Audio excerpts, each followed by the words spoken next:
What they are doing is similar to someone whose palace is about to be stormed, who's about to be executed, saying to the army that has outmaneuvered his,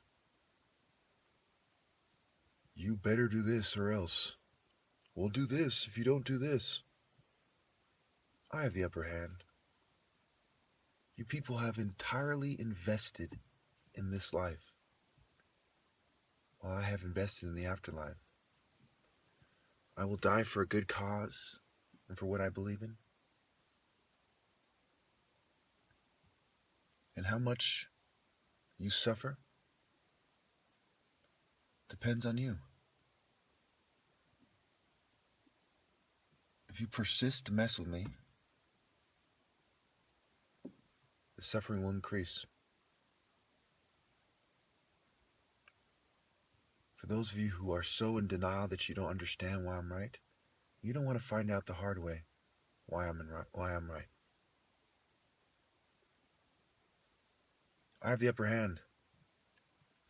I have nothing to lose and have glory waiting for me in the afterlife.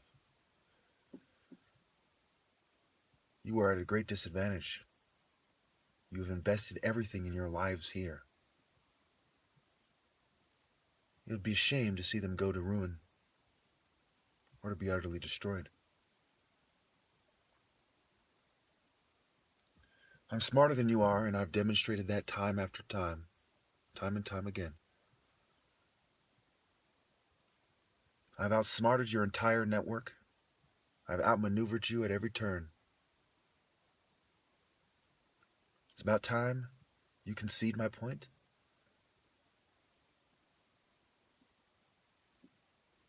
You're in no position to make demands, threats, or even offers.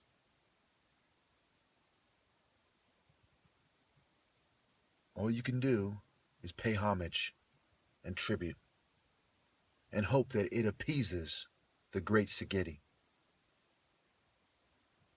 Any conditions or requests will be ignored and scoffed at. All you can do is beg for mercy and pay tribute. All the viewers get that. All the most insightful minds get that. Don't continue to humiliate yourselves by pretending that you don't understand that. You are like a duke who's about to be pulled out and executed. Don't make a scene and a mockery of yourselves by pretending that you have the upper hand. I have everything to gain and nothing to lose. You have everything to lose and only more to lose if you try to resist. From fencers to swordsmen using wooden or perhaps actual swords, sparring has always proven to establish the order of talent. A wise man once said, "How can you expect true confidence without an emphasis on sparring? You won't know what a true martial art is and what it can offer you." Two things come to mind. Number one, I guess those who don't acknowledge my accomplishment are the bitches who don't know what a true martial art is. Number two, listen to a wiser man, Master Hell Il Cho. If you are still alive, don't let these sissies convince you to change your stance or to twist what you were getting at. That'll only bring disgrace, and no one is going to see it your way. You even use the word true. Be true to yourself and maintain your words and your philosophy. You also said, as with anything worthwhile in life, martial arts takes time, dedication, discipline, a will to excel, and a willingness to accept and respect those more talented than you. It's interesting how the word time is there. It takes time. Time is what is needed. One could also argue that how much you can accomplish within a certain amount of time is relevant to displaying the fruits of your training. The time it takes them to cover a certain distance, and how many strikes they can make in 0.7 seconds. I'm the top martial artist in American history, and I'm much better than the next one.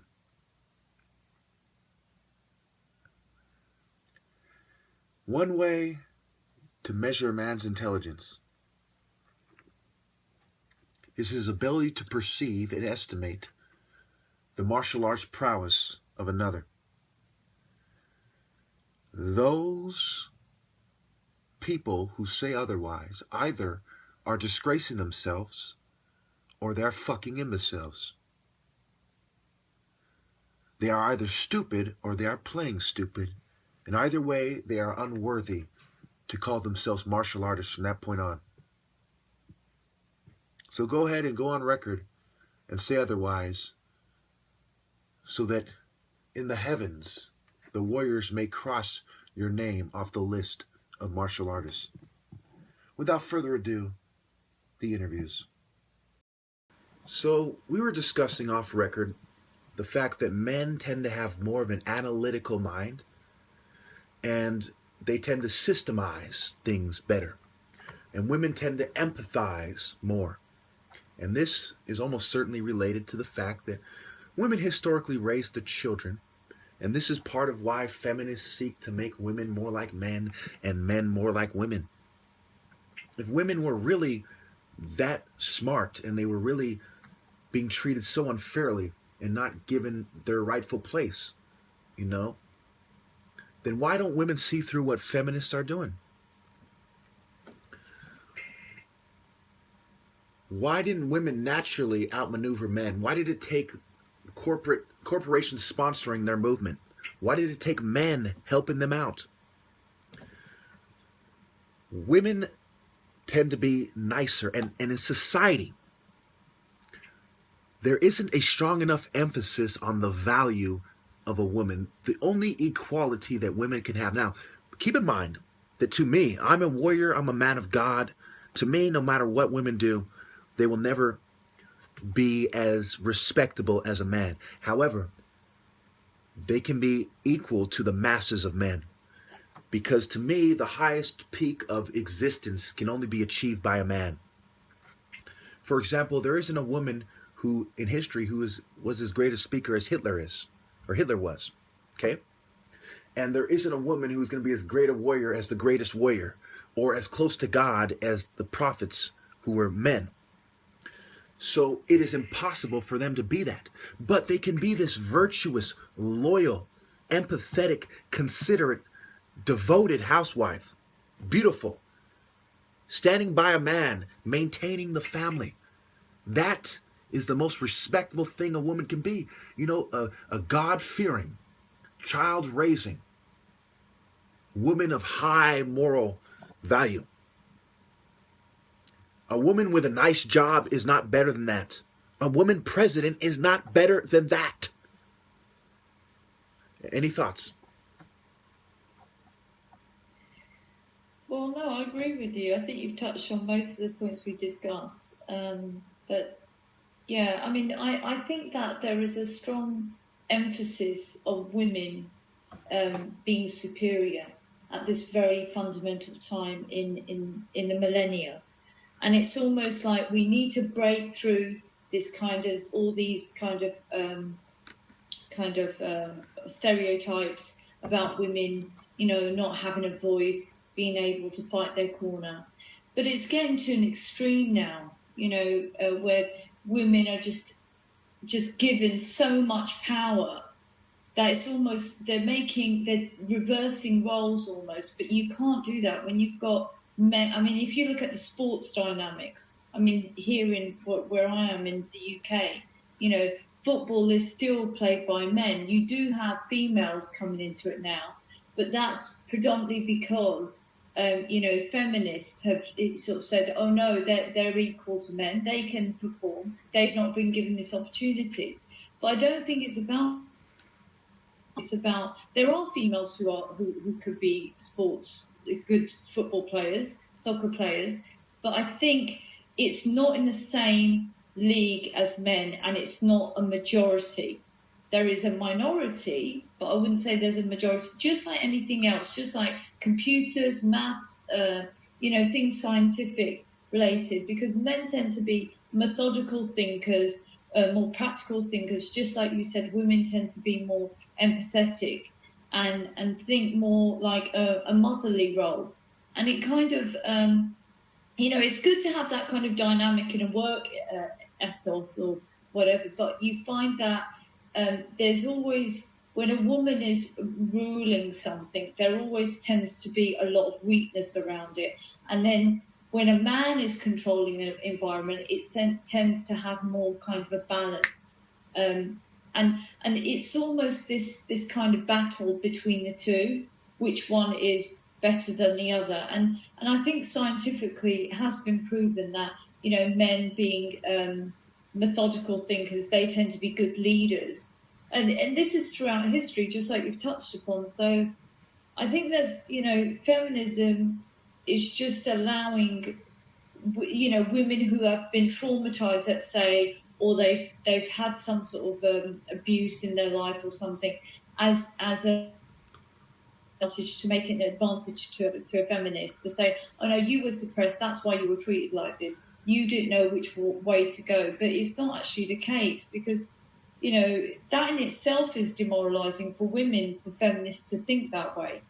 So yeah, in my opinion, that I do think men do hold supremacy in a lot of areas, but equally women can too. But I think it is a very, because the dynamic is so complex and people tend to sort of sway towards vulnerability, just like gays, there'll be more favoritism towards gays, like racism. I feel that society is more susceptible accepting gays and feminists than they are race. And race is a far more bigger issue that needs to be addressed. But it seems to be, take for example, Black History Month. Why isn't that a social norm? We don't have like a lesbian month or a feminist month, do we? It's just considered a social norm. So why do we have like a particular month for racism? It's just like ridiculous. Well, I just like to say, behind almost every good man, there's a good woman or two. For example, I was raised by a fairly decent woman. Now, I don't agree with my mother about everything, but she has a high moral value. Okay? And she's not perfect. She's emotional and stuff like that, like many women are. But then there's also the wife. If I was to get married to a good woman, so now then there would be two good women behind me, and to help kind of with the environmental factors, the nurturing, to balance me and to make me the man that I am.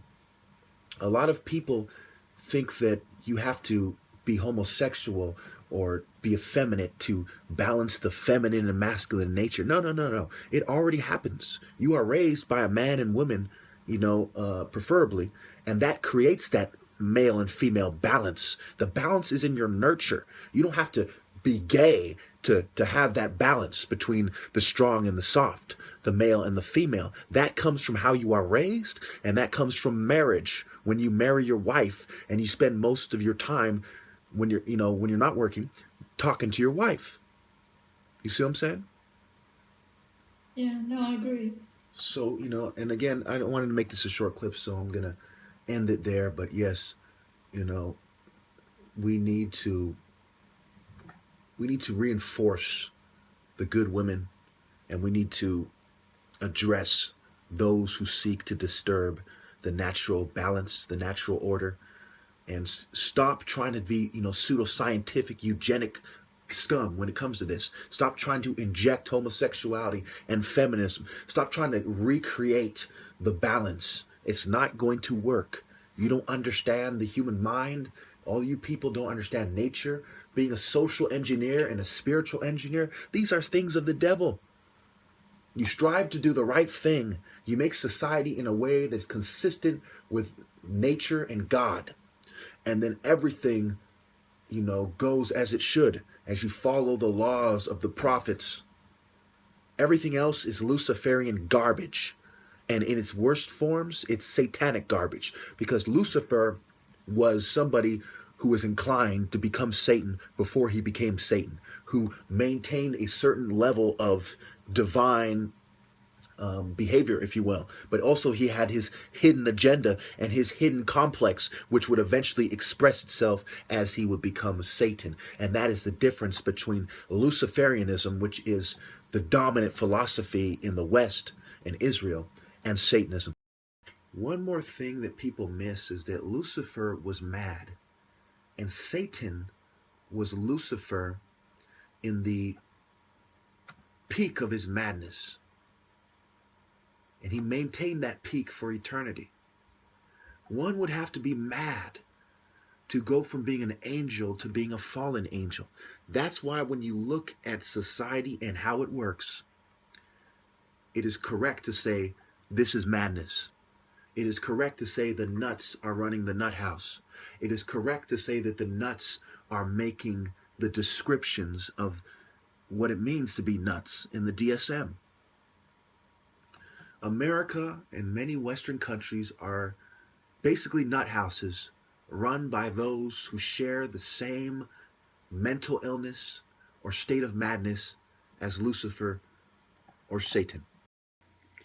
So these ignominious dogs continue to try to put me beneath them by saying that they want to train me and sending me covert messages about my technique and so on, even though I've gone over this time and time again. They are misrepresenting themselves in many, many ways.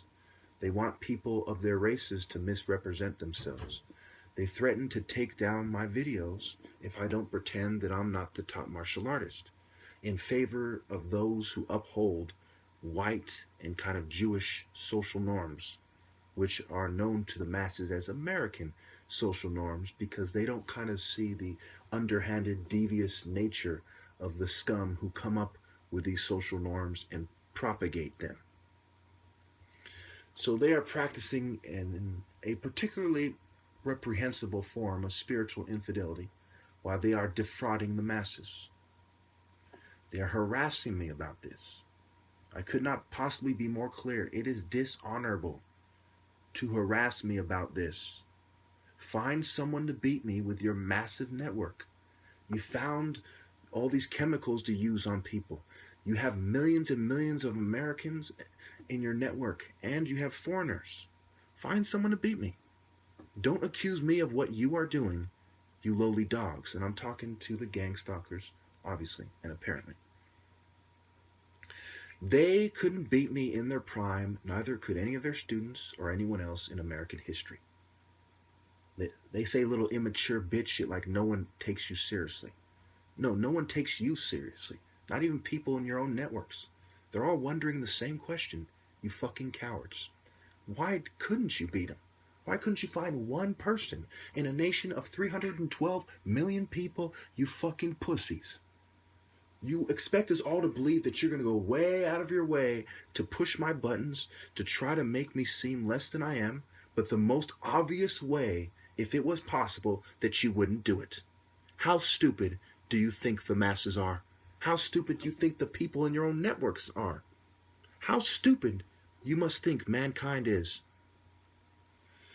Anyway, so the main purpose of this video is that these people who use force to support the New World Order are the most annoying of all. And that what they're doing is going to result in me calling out their races specifically. If you think about people who use force in their families, right?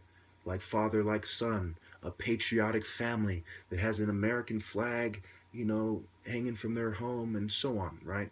It is very obvious to all of us that these people use their families, their friends, their political groups to spread white and Jewish social norms. So what they are doing is racist, whether it is using white social norms to force medicate people, whether it is using Judeo-white policies to go to war with people in other countries and use the National Guard on people here, whether it is using white and Jewish social norms to justify police brutality and the political abuse of law enforcement. What they're doing is racist. You don't have to call me the N-word to be treating me in an extremely racist fashion. If people don't understand that, I don't know what to tell them. What do you think of that?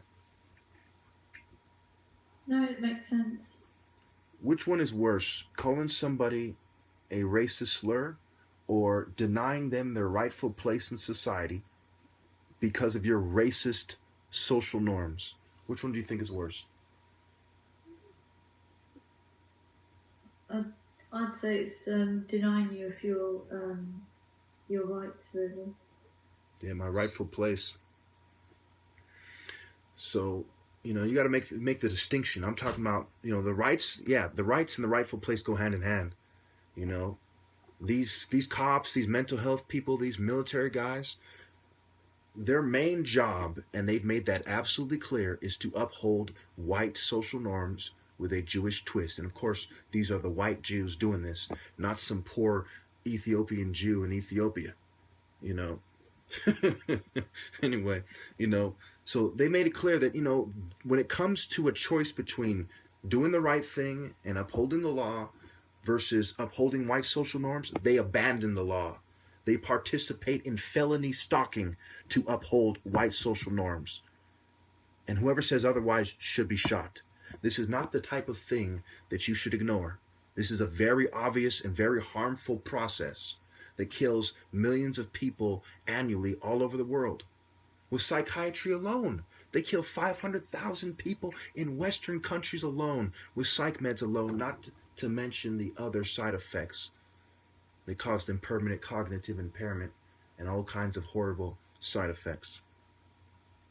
So for someone to play stupid about this is more racist than calling someone a racist slur. What do you think about that? Well, my opinion is that it's clearly a race issue here. The whites are trying to define their place in society as superior, whereas you're trying to tell your audience and tell the bigger community that, you know, what white supremacy is trying to do is suppress what black people's rights are and what they have historically.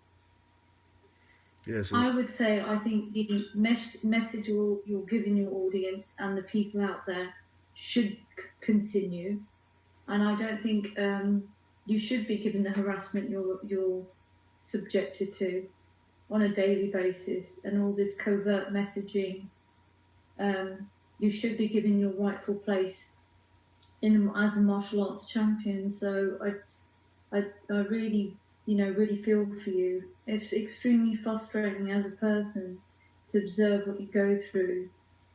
And it just shows you that, you know, they go out of their way to target you, just to, you know, to deter you from achieving your goals and to defeat them. So, yeah, it's, well, you know, it's awful. I think one thing is that it is the Jewish bankers, such as the Rothschilds, their allies, the Warburgs, and we all know that Jews are clannish people. That's how Israel got formed in the first place. It was obviously, you know, a collaboration of Jews pushing for a Jewish state. Anyone who doesn't understand that Jews are a very clannish people, they're probably the most clannish people in the world, you know, I don't even want to deal with that kind of stupidity. You know, it's not a conspiracy to say that they're clannish. You know, that's like saying that believing that Israel is trying to establish itself as a Jewish state is a conspiracy theory. But anyway, it's not just the whites, it's anyone who rolls with it. Anyone who rolls with a white controlled, whether it's controlled overtly or kind of stealthily, a white controlled institution or organization, such as Freemasonry, or a Judeo white controlled movement, such as communism, or liberalism, or the Democratic Party, or a white establishment, for the most part, controlled group, such as the Republican Party. Okay? Anybody who upholds white social norms is no better than the whites who benefit the most from it. For example, the black overseer whipping the black slave on the plantation is not any better than the white overseer for doing the same thing. If they're both doing the same sort of oppression, how can you say that, oh, the black guy's not as bad because he's black? He's also upholding white social norms. He's a Sambo, he's an Uncle Tom, and a fucking coward, settling for a bootlicker's pittance and selling out his own people. So, going back to what I say before, the most obnoxious, perhaps, when it comes to the people we deal with day to day, are people who use force to support the New World Order, because they want to use psychology on you to avoid using force on you. Whether it's the psych ward or the military and the National Guard, whether it is the FBI, the CIA, or the police, they first use heavy psychology on you to get you to comply. And for those people who don't get that because they're morons and they don't understand the significance of spending billions of dollars on marketing and having psychological operations units in the military, look at it from a very basic level. Do cops not tell you, freeze, police? Put your hands in the air, right?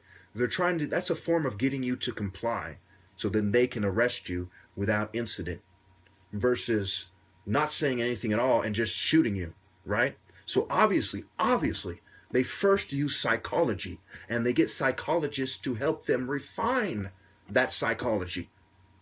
And they use covert drugging, and they get psychiatrists to help refine that, and they put it in the products that you use. For example, when you go to a baseball game or something, they might give you a lot of addictive, sugary foods that you kind of feel the need to have when you go to the game. And they help you, you kind of become less focused and more open to, sitting there and having fun.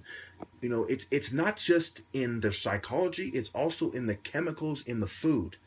These companies use certain chemicals for a reason, because they create the kind of behavior that the people who historically try to control behavior like to see. And of course, there are the accompanying psychological techniques. These people are maligners. They make untrue statements. They're maligners. They are prevaricators. They are liars. They spread delusions. They are deluders.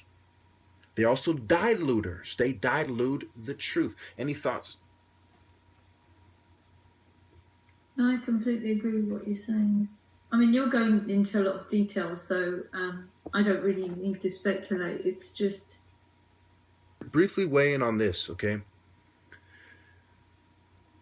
Do you think that a minority upholding white social norms is acting in a way that is just as racist as a white person, even if they're the same race as that minority, and that those types of people should be called out as a result, especially if they continue to uphold white social norms and harass righteous men?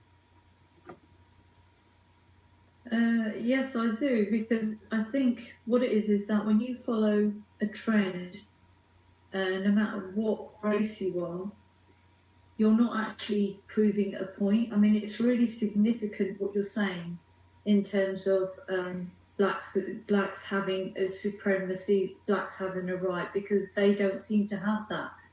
And nobody seems to be fighting that corner. And yet you do find that you get white supremacy, Jewish, etc. The list goes on. But it does boil down to the colour of your skin, if we do look into it. And it just seems like even if you're a black person, but I'm of an ethnic group, but if I was, let's just say, following, what is a white supremacy culture. I mean, how does that make me any different from who they are? So there's no differentiation. It's really important that people understand what kind of values that they're holding. So that's pretty much it, really. Yes. Also,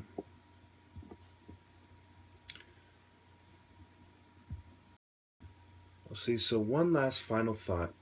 I want to talk about the Jewish and white connection. So a lot of people struggle with this.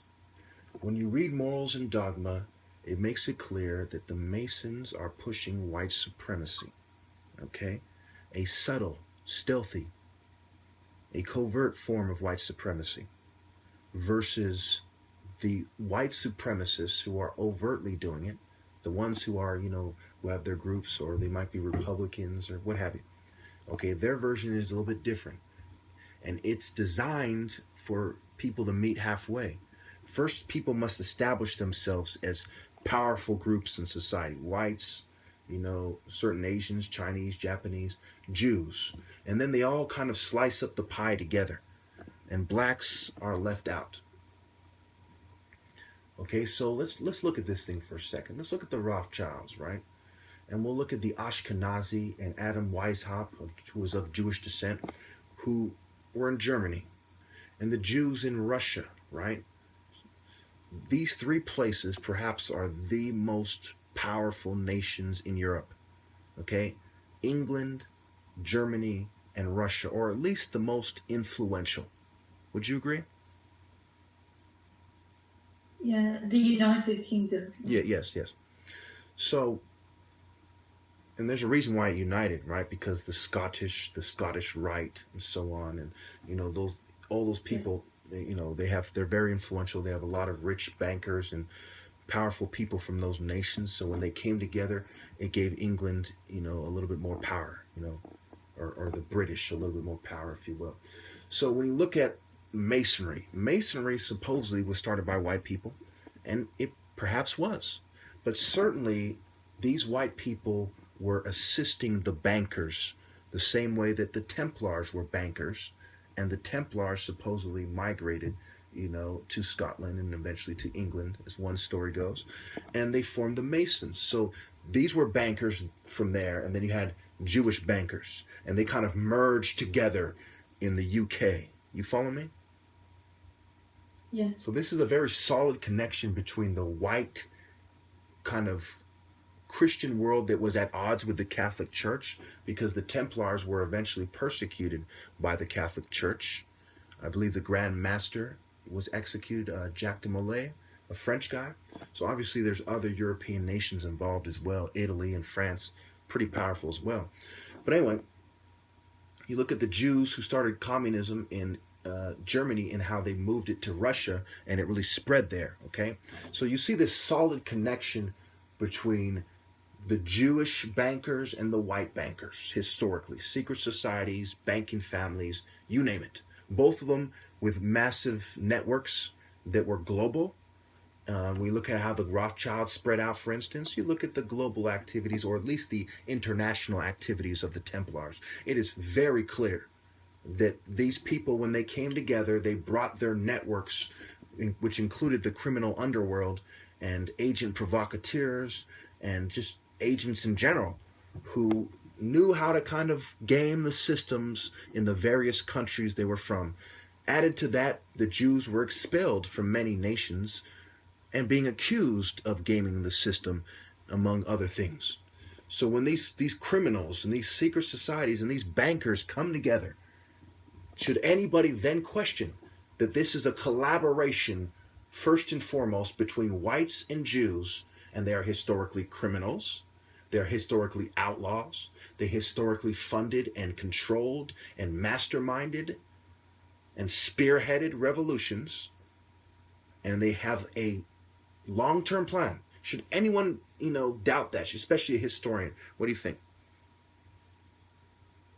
No, I completely agree. So it's like, this is how it is. Where is the black influence in all this? Well, what happens is you have the Boule Society, for example, and the Prince Hall Masons, who were founded not long after this country was founded, relatively, right? You have the Prince Halls, who were brought in by the Irish, and they're heavily connected to the military, as the story goes. And you have these military lodges that include black people, right? The Boule means the advisors to the king, okay? So when you look at this thing, the blacks who are more well off, you know, the Masons, like Jay-Z, you know, who's more influential than Jay-Z and his kind of network, which includes, you know, Russell Simmons and these kind of more affluent blacks, you know, not necessarily more astute, not necessarily more sharp, but certainly more well-connected and more well-established, okay? That's where, you know, that's the top. Oprah and Jay-Z, this is like the peak of black power in contemporary society, right? This is the highest form of it. And they're just Masons. They're just bitches for whites and Jews. They are just punk-ass bitches. So how on earth does anybody, even for one moment, think that I'm wrong? Even for 1 nanosecond? Of course there is a Jewish-European collaboration. Of course they want to make themselves look good. That's why they buy these yachts, these Bentleys, these mansions. That's why they have trophy wives and they buy paintings, people. And of course, for me to outshine them with all of their resources, with the best of everything, the best teachers, the best facilities, of course, I have lifted up their collective dresses and slapped them like the collective bitch they are. I have proven something that they do not want to get out. That all the Jewish and white conspirators put together cannot outsmart or outperform one black man. And if they persist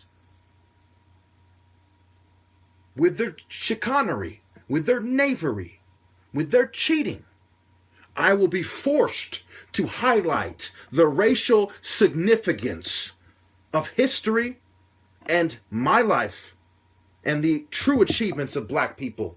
And I will highlight their insufficiencies. Do you see why I say this right now? Yes, it makes sense. I agree. Now, I don't want to do this because my viewers are from different races. You know, they're from different ethnic groups, different races, different nationalities. I'm not racist myself. Do you believe me when I say I'm not racist? Yes. For the love. I think there's a reason. I think there's a reason why you have to explain it the way you do. So it can't, for some of the people who listen, I mean, it can come across as being racist, but you're not racist. Can you see how whites and Jews brought black people into their secret societies, their Eurocentric secret societies, to spread misinformation, to divide, to confuse, to delude, to drug and cheat their own people? That was the purpose of Masonry. You know, that's why these Masons were brought in when slavery was still going on. They're like, you are going to control the revolutionary sentiment of black people. And when we abolish slavery, you're going to get the credit for helping us. Just like Masonry in general will get some of the credit for abolishing slavery, such as the Age of Enlightenment, France, and so on and so forth. Okay? However, the intention the whole time was to solidify power, to centralize power, and to give it to a bunch of black people. You know, when you're talking about the black community, a bunch of black people who were in secret societies, who were subservient, who were on a leash, who are like the lapdogs of a bunch of sissy, inbred scoundrels. That was the purpose of Masonry. Therefore, for black people to truly free themselves, they must first free themselves from the influence of Masons and influential black people who are propped up to this day by the Jewish media and the white globalist trash. Can I just ask a question in relation to, so your views are pretty clear that you're not racist. Somebody like Oprah, one of the top, most influential business women in the world. So what's your take on that then? On Oprah, you're talking about? Yeah, yeah, My take on Oprah is she's straight from Hollywood, right? I don't know yeah, really. I don't know her life story by heart, but I believe she was an actress before she became a TV host or whatever, right? Before she had her own show, right? yeah. So she's straight from the Jewish, whether or not she's an Eastern Star or something, she's straight from the Jewish, entertainers, from the Jewish financiers. She's a prop. When you look at my history, for example, I'm not coming to you from masonry. Go ahead. It's interesting because if you look at the list of billionaires in the States, let's say the top 10 billionaires in the States, she's the only female and she's black. So that's kind of an interesting dynamic, don't you think? Well, I also think that a lot of these people have their money, kind of hidden. But I do think you have a strong point there, and that has also fueled the feminist movement. I think that whether it is on purpose or otherwise, it was very deliberate to kind of attach feminism to the black kind of civil rights movement or whatever you want to call it, right? They say, look. Yeah, but I find it quite interesting that there's quite a few black hosts who actually have their own chat shows. You've got Tyra Banks, and you've got another lady. There's quite a few, and there does seem to be this influence using black women as influences towards feminism, yes. and powerful, giving Yes. women powerful tools to be independent. Oh, absolutely. So I think that kind of. I just saw I think that kind of. Go ahead. Yeah, sorry. Go ahead. I was just going to say that that sort of correlates with what you were talking about. Following white supremacy and how being another ethnic group does you different if you're following white supremacy and Jewish culture. You fall into the same category regardless of your skin color. Yes. I just saw not too long ago on Amazon, right? There's a commercial for some show. I'll put it in the comments where there's a black female in the commercial with an afro, and she's like something about, all the editors or something are men. How do you feel about that? And then the white girls kind of, put their head to the side. Absolutely. And you look at people like Angela Davis, and there's more than I can think of. And certainly when you look at the Black Lives Matter movement, there some of the more influential people within it are women. A lot of people don't catch on to that. It's a lot of black feminists and gay black guys involved in it, and that also goes back to where the black gays overlap with feminism.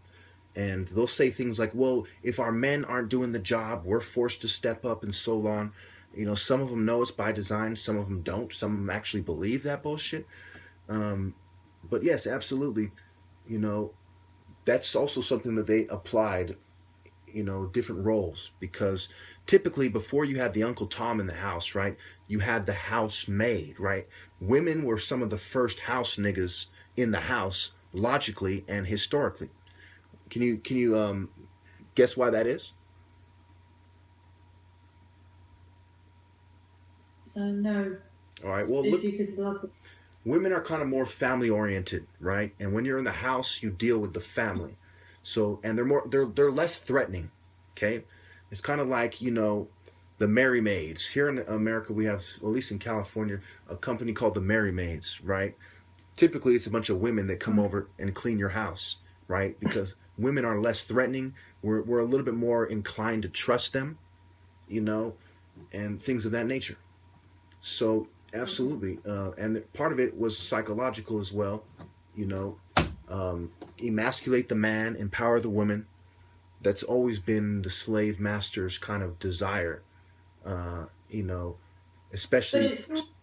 But it's also an interesting dynamic, you saying that, because the woman was like in charge of the house while the man was outside, working or whatever, plowing the fields. Now kind of almost reversed. So a woman's been removed. It's kind of not seen as the norm of a woman staying at home.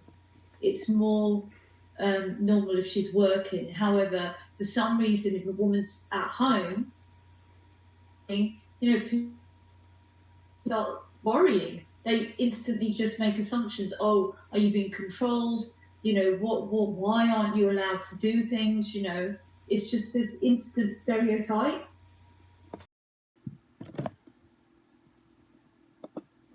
Hello? No? Yeah, so let's just jump right into it, okay? So, I'm recording right now. This interview is on intersectionality. It is about categories such as gender, race, class, ability, sexual orientation, religion, caste, age, etc. Intersectional theory is intellectual jargon. It was first coined in 1989 by Kimberly Williams Crenshaw. It is the study of overlapping of intersecting social identities and related systems of oppression. So basically, someone can be a gay Chinaman or something, right? A gay Chinese immigrant, and they have studies specific to them. So to try to understand how these things relate, how they interrelate, and what it means for discrimination and the social processes and social representations in society, etc. Intersectionality, this is from Wikipedia, is ambiguous and open-ended, and it has been argued that its lack of clear-cut definition or even specific parameters has enabled it to be drawn upon in nearly any context or inquiry. So, of course, this is being abused by feminists, the gay movement, and the Democratic Party by default. Now, before we proceed, I want to make it clear that Wikipedia is actually one of the most helpful sites when people are doing their studies. It is like reading or listening to the most educated person in the world times 100, to where you can see the citations and you can go down and look at the studies and you can do your independent research. It is thought inspiring. It inspires you to think and to critically think. It is not a resource where you look at it and you say, you know what, they said that, and that's, I'm going to base my entire stance on that. No, I have 10,000 valid sources, okay? And I go down to the bottom, for example. At the end of this interview, or some point, I'm going to talk about this. Psychological studies have been shown that the effect of oppressed identities is not necessarily additive, but rather interact in complex ways. For instance, black gay men may be more positively evaluated than black straight men because the feminine aspects of the gay stereotype tempers the hyper-masculine and aggressive aspect of the black stereotype. Ironically, I'm not gay, I'm not passive, but this is part of why I speak softly in many videos, because I know many of you people are cowards who aren't ready to hear a warrior express himself as such. I'm not going to be gay, I'm not going to be passive, but I might speak softly to help get the message out. But I certainly won't do anything, not even one tiny step in the wrong direction, to go against my beliefs and my core values. Anyway, 51 and 52 are cited. 51 is Padula David S., March 2014. The positive consequences of negative stereotypes, race, sexual orientation, and the job application process. Social Psychology Quarterly, Sage 77, 175 through 94, and some other stuff. Okay, the other one is Remedios, Jessica D., November 2011, Impressions at the Intersection of Ambiguous and Obvious Social Categories. Does gay plus black equals likable? Journal of Experimental Social Psychology. All right, now that we got that out of the way, I'm going to start off by saying this. I wrote this to you in the message, and I think it's a good starting point. In our society, gay men are belittled not only for doing something that is taboo, but for doing it in a way that masculine men or real men see as women-like and effeminate, right? There's that word effeminate, okay? So I'm going to start with my opinion. Of course, be honest. You don't have to agree with me. I personally believe that men and women have fairly equal roles in society, because in our, in contemporary society, because women have pussy power, okay, and they have a monopoly on reproduction, damn near at least, and other things that make it so, and they raise the children more often than not, so they have a lot of power in society, a lot of subtle power and less talked about power. However, I do not believe that men and women are equal. An apple does not equal an orange. Okay? It might be similar, but it is not equal. And if we live in a society that values the apple more than the orange, then in that society, the apple is greater than the orange. But I would go one step further. And I would say men are a bigger apple than women are. And women are the little apple. Another way to look at it is that men are a lion and women are a kitten. Kittens may be prettier. You may want them to have them in your home. You may want to cuddle with them. You may like them more. But when you look at it from a perspective of natural superiority, the lion is the king of the jungle. The kitten is just a little cat. The lion roars. The kitten may make a louder noise, but it will never truly be more intense than the lion. You may drug the lion and sedate it so it doesn't act as aggressive as it did before, but it is still naturally superior. The lion is the great hunter. The kitten hunts rats and things of this nature. The lion has a powerful connection with nature that is very difficult to destroy. A cat easily becomes domesticated. And we can go on and on. But when you consider everything about what a man is and what a woman is, okay, a woman may even have more power than man in society. But when it comes to the natural order, if you will, men are superior. And over 100,000 years of Homo sapien existence has made that quite clear in almost every ancient culture that is patriarchal. This is not something they randomly decided. It was something that naturally occurred. And only in a trickster, banker-run society are people confused about that. For the same reason, the straight man is naturally superior to the gay man, because he is making a conscious effort to be like the lesser sex. He has traded in his natural supremacy for artificial cowardice, or artificial, womanhood, which is cowardice. So you have any thoughts? Of course, you don't have to agree with me. So go ahead and weigh in. No, I agree with most of your points, but you can carry on, and then I'll probably express my opinions afterwards. But yeah, carry on. All right, so now, a man being naturally superior to a woman is the same thing as a man being naturally superior to a baby. A baby and a man are both humans. The baby has a certain potential, just like a woman who lifts weights has a certain potential to be stronger than some men, at least. But a man in its pure form, in his pure form, is superior to a baby in its pure form, and a woman in its pure form. So when we consider the natural order, which I would argue is the only order that matters, men are superior.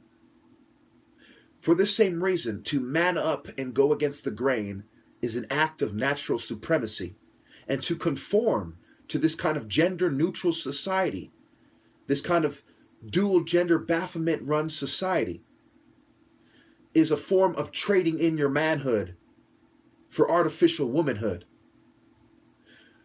Now, going on to the end, right? This is all important. This may sound very offensive. The truth can offend people.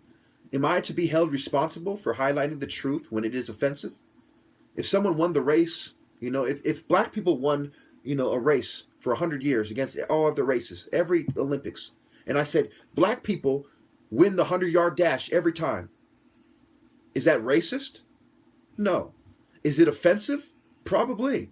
But it is true. Now, when we go to the psychology at the end, right, what I brought up earlier, I'm going to read it again.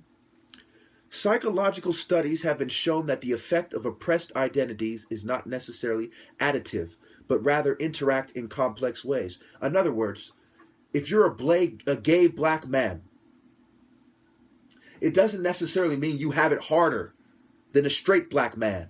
In fact, more often than not, you have it easier. Number one, you are towing the party line of the Democratic Party more than the straight black man. And this is not up for debate. If you understand how the Democratic Party is a combination and they kind of meet each other halfway so they can combine forces, right? A gay black man is looked more favorably upon by the leadership of the Democratic Party in the least, and certainly by Democratic strongholds such as San Francisco, Santa Cruz, and Berkeley, and Seattle, than a straight black man is. And it reflects in the workplace, where the gay men in the Democratic Party, the gay Jews and the gay whites, for example, are more likely to warm up to the gay black man in the workplace. And I don't think I have to explain why that is. I should hope not. Anyway, so it goes on to say, for instance, black gay men may be more positively evaluated than black straight men because the feminine aspects of the gay stereotype tempers the hyper-masculine and aggressive aspect of the black stereotype. For this same reason, the pure feminist is a lesbian. Not a bisexual, mind you, but a lesbian. And the only thing that is almost on the same level of that in the feminist movement, on the same level as a lesbian woman, is a bisexual woman, because she is using her pussy power for the cause. She may prefer women to men, but she's willing to sleep with men to advance the cause. Now, what was this show I sent you earlier? It was like Good Girls Revolt. I believe that was it called. You know what I'm talking about? Yes. Okay, in that they show, it says inspired by true events, a bunch of sluts, a bunch of feminist sluts in the media, you know, working for some magazine or something, you know, using their pussy power to get what they want. And it's seen as revolutionary, right? It's Good Girls Revolt. They use the word revolt. To feminists, being a whore is a revolutionary act when you use it to advance your cause, right or wrong. At this point, I assert that there's a difference between a revolt and a true revolt, a revolution and a true revolution. I do not consider any controlled philosophy or any corporate sponsored philosophy a revolutionary philosophy. That is just the oppressor having his way, the way he sees fit, and the way he sees most effective, most cost effective even, with the least amount of trouble and the most amount of people enthusiastically supporting the oppressor. When the oppressor convinces you that you are rebelling against him and you really are supporting him, you are therefore enthusiastically supporting him, thinking you're going against him, especially because we live in a society where most people hate their bosses. Any thoughts? Yeah, no, I agree with you, but I think you also need to touch on the fact that we have to follow a political agenda. That's what most people are doing. But I think there are some scientists and some psychologists who actually have to see the differences between the two sexes. I mean, first of all, if you just look at the appearance of men and women, they're totally different. Now, that in itself shows that a man is stronger. You know, when we look at something, it kind of tells us what their function's about. And I think if we look into that a bit more deeper, men's brains work differently to women's. I just thought you could touch into some aspects like that, so it kind of makes your argument more credible. All right. That is a good point, because especially when you talk about feminism, feminism is about trying to make men think more like women. You know, gender feminism, the most common form, the most prevalent form, is about making men think about women, think like women, and women think like men. to kind of eliminate, to kind of break down these walls. Because what separates, the line that they're trying to blur or altogether get rid of is what a man is naturally and what a woman is naturally, and how she sort of naturally fits into society. We are, over the years, the corporatists and the elite, the governing class, has made a great push to control behavior by controlling the mind and using other means, instead of controlling society by simply making the laws and a system. They have gone further than just the system or systematic control, if you will, and into the realm of psychological control. They have put a special emphasis on that while trying to reduce punishment, which also has to do with freeing up space in prison and building more mental hospitals. Okay, this is all connected. So women, they tend to want to conform more. They tend to put more of an emphasis on their beauty because they are kind of the homemakers, right? They clean the home, they decorate the home. They also decorate themselves and clean themselves more. Why men naturally go out and get more dirty. Okay, this is something that from hunter-gatherers on, until pretty much maybe 100 years ago or so, this was generally the rule of thumb, the way things are. Now, what is rather sickening is that over the years, women have made a push to be more manlike. They'll say things like, I'm going to go take a pee, right? Instead of saying, I'm going to go to the ladies' room, they say, I got to pee. It's little things like that, to more obvious things such as gender-neutral bathrooms and the gay agenda and the industrialization of homosexuality. For example, when they talk about intersexuality, even in the Wikipedia article, it says this: intersectionality holds that the classical conceptualizations of oppression within society, such as racism, sexism, classism, ableism, homophobia, transphobia, xenophobia, and belief-based bigotry, do not act independently of each other. Instead, these forms of oppression interrelate, creating a system of oppression that reflects the intersection of multiple forms of discrimination. They then go on to say that oppression is subjective. So Wikipedia, like every other article, every other site, is not perfect. Okay? First, they sought to establish that homophobia is a form of oppression. Okay? They said racism is a form of oppression. Racism is part, is a specific kind of, it has to do with a specific kind of oppression.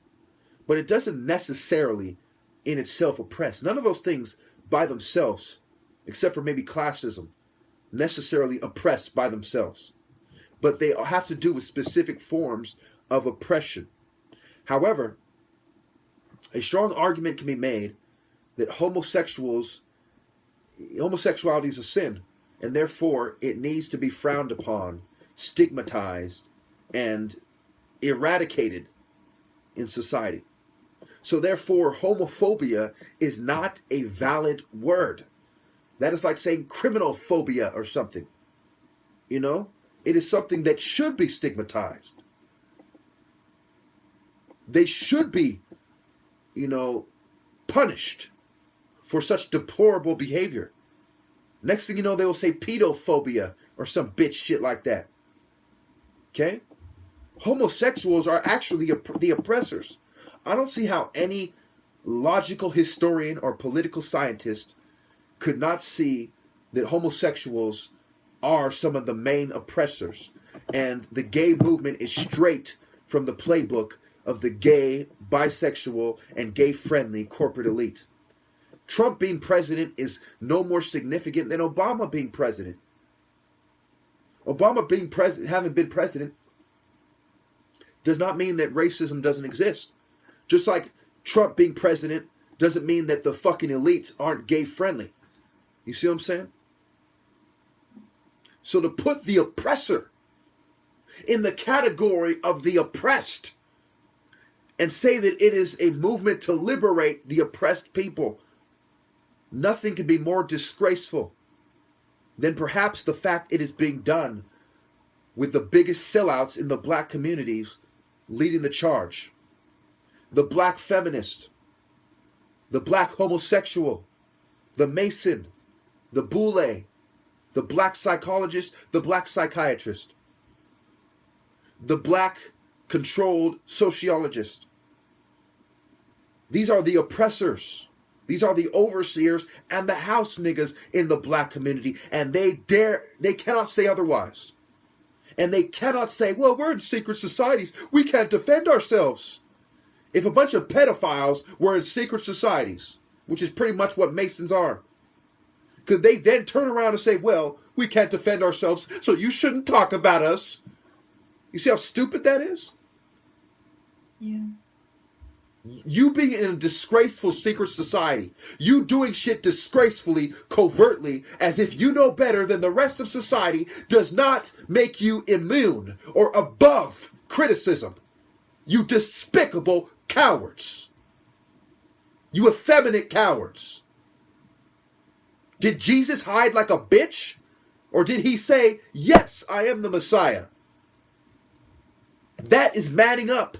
That's why God sent a man to do the job. That's why Muhammad was a man. Moses was a man. Abraham, Joshua. These were men.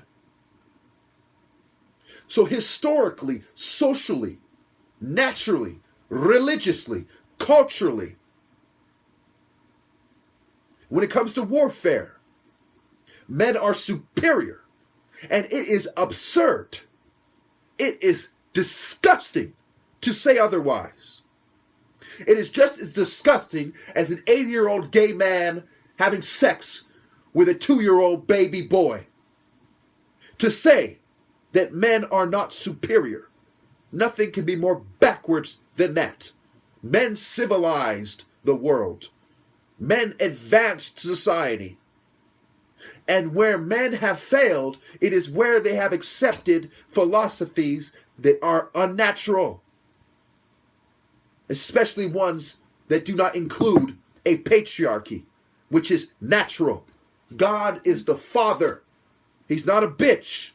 He's not a sniveling lesbian whore. He is a man in all of his glory, power, and might. So do you think that God approves of ideology of feminism? No. Feminism is a form of Satanism. Not to be confused with women's issues. A lot of feminists say feminism is the same as women's rights. No, it's not. Feminism is a specific theory on how women should be treated. And it has subcategories. Okay? And almost all of them, pretty much all of them, consider pro-choice, a basic part of it. They consider a woman, being able to have the option to break down the family and to kind of play the role of a man. There's very few exceptions to that. Marxist feminism is basically the same as gender feminism.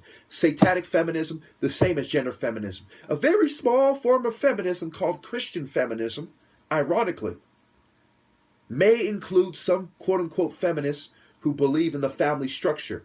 However, it more often does not than does. You have women leading churches. You have God being referred to as a woman. So even Christian feminism is a fucking disgrace. But as a man speaking his point of view about feminism, you obviously get bashed down for your comments and your views and your opinions. Yeah, and it's lesser for. Go ahead. I was just going to say that, if a woman was, fighting for her rights as a feminist, the chances are she wouldn't actually be bashed down. She'd actually be encouraged to sort of stand on the rooftops and shout her opinion. Whereas when a man does it, it seems to be regarded as a cultural issue, something that needs addressing. There's kind of this kind of inequality going on. When a man speaks out is kind of sort of portrayed as negative, but when a female feminist a women's rights campaigner who believes in, women's equality, and taking it to a whole different level where they're pushing down the rights of men. Yes. So how can that be equality? Because isn't feminism about social equality? Yes, it is. Feminism, that's the big lie. It's this propaganda. Feminism being about social equality is like Nazism, being about, restoring the natural order. It's a lie. It's a propaganda. Okay? Feminism is about doing what is in women's best interest from the perspective of atheists, pagans, communists, Satanists, and their allies. That's what it is. It's exactly what it is. Feminism is a movement given to us by people who adhere to despicable philosophies. These are the people who were at odds with the church. They weren't a bunch of fucking good Samaritans that just didn't happen to not like, the hypocrisy of the Catholic Church as they try to sell themselves as. These were gays, these were pagans, these were pagan women who did things that were so close to witchcraft that their descendants to this day, those who have carried on their cause, okay, their disciples have labeled themselves as witches. Go ahead.